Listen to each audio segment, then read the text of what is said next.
അർത്ഥശൂന്യമായ ഒരു വാക്കായി സ്നേഹം. എനിക്കെല്ലാം മനസ്സിലായി. അന്നം തിന്ന കൈക്ക് എന്നെ കടിയിട്ടില്ല. സന്തോഷം. സാറേ, പ്രതാപ, നീ എവിടെ നിക്ക്. ഇപ്പൊ ഇതിനൊരു തീരുമാനം ഉണ്ടാവണം. ഇതേ സഹി കെട്ടു. ഇങ്ങോട്ട് വാടി. ഞാനും എന്റെ ആങ്ങളെയാണല്ലോ നിങ്ങളുടെ ശത്രുക്കള്.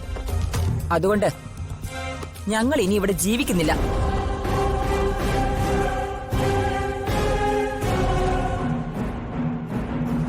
നിങ്ങളെ കുടുംബസമേതം ഇവിടെ ജീവിച്ചോ. ഞാനും പ്രതാപനും ഇവിടുന്ന് ഇറങ്ങാം. സർ, പോ മോനെ. ഈ വൃത്തികെട്ടവൾ ഇങ്ങോട്ട് കയറി വന്നപ്പോഴേ ഞാൻ ചേച്ചിയോട് പറഞ്ഞതാ എങ്ങോട്ടെങ്കിലും പോവാന്ന്. ചേച്ചിയുടെ നിർബന്ധത്തിനാ ഞാൻ ഇവിടെ നിന്നത്.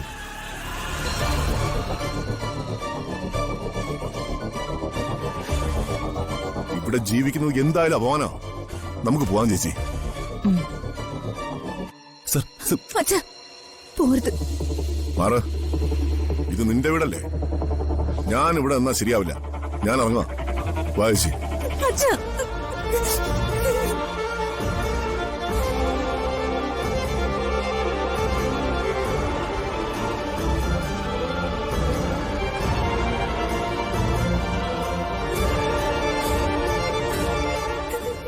അച്ഛൻ ഇവിടുന്ന് പോരുത്. അച്ഛൻ ഇവിടുന്ന് പോയാ ഞാൻ ചാകും അച്ഛ.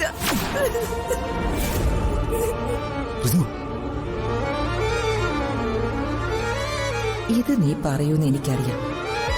അതല്ലേ ഞാൻ പ്ലാൻ ഒരുക്കിയത്. ഇത് തന്നെ അവസരം.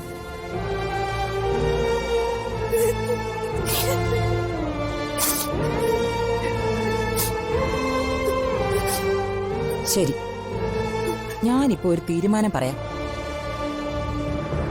അതിന് നീ ഉറച്ചൊരു ഉത്തരം പറയണം.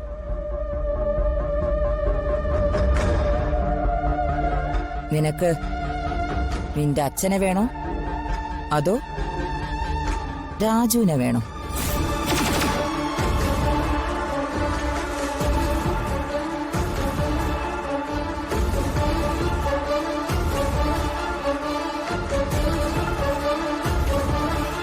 ചോദിച്ചത് കേട്ടില്ലേ? നിന്റെ അച്ഛനെ വേണോ അതോ ഭർത്താവിന് വേണോന്ന്?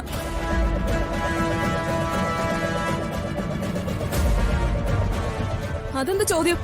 എന്റെ മകൾക്ക് അവര് രണ്ടുപേരും വേണം. എന്റെ ചോദ്യേ